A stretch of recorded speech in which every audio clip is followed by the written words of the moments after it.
కోట్లు ఇవ్వచ్చు. అసలు అప్పుడే జగన్మోహన్ రెడ్డి కనుక అడుగుంటే ఇచ్చుండేవాళ్ళు, ఏది అమరావతిలో కడతానంటే, లేదా విశాఖపట్నంలో కడితే ఇద్దాం అనుకున్నారు. జగన్మోహన్ రెడ్డి విశాఖకి కట్టిద్దాం అనుకున్నాడు. ఆ చట్టం కనుక ఆచరణలోకి వచ్చి ఉంటే చేయించేవాడు. అతనే సెకండ్ ట్రిప్ కూడా ఎన్నికయ్యి ఉంటే గ్యారంటీ విశాఖపట్నం కేంద్రంగా దానికి అయ్యే డబ్బుల్ని కేంద్రం పెట్టుకునేది.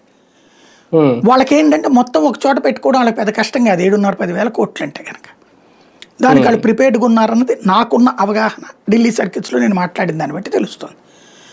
అది పక్కన పెడితే ఇప్పుడు అక్కడ వాళ్ళేంటి, ఈ 3,500 కోట్లు కాకుండా దానికి అమరావతికి స్మార్ట్ సిటీస్ కిందన డబ్బులు ఇచ్చారు, ఫండింగ్. దాంతోపాటు inner ring road, outer ring road, railway station వాళ్ళే కట్టిస్తున్నారు. ఈ 3 కలిపితే దాదాపు 50-60 కోట్లు ఉంటుంది. దాన్ని బీజేపీ వాళ్ళు ప్రచారం చేసుకోలేకపోతున్నారు, మేము ఎంత ఇచ్చాం రాజధానికి అన్నటువంటి. డైరెక్ట్గా అధినాయకత్వం కేంద్రం మాట్లాడదు అట్లాగా. ఎందుకంటే అది మాట్లాడితే మిగతా రాష్ట్రాలు మొత్తం తీసుకెళ్ళి నువ్వు ఆంధ్రాకి పోతున్నావా, మాకివ్వవా అంటారు. కాబట్టి అది చెప్పుకోలేదు, ఇచ్చి చెప్పుకోలేకపోతుంది. అది ఎక్కడ చెప్పుకోవడం బీజేపీ వాళ్ళకి చేతేసి అవ్వట్లేదు. దాన్ని చంద్రబాబు గారు నేనే సాధించాను అనేటటువంటి కోణంలో, ఏది అప్పు తెప్పించాను అనే కోణంలో చెప్తున్నారు.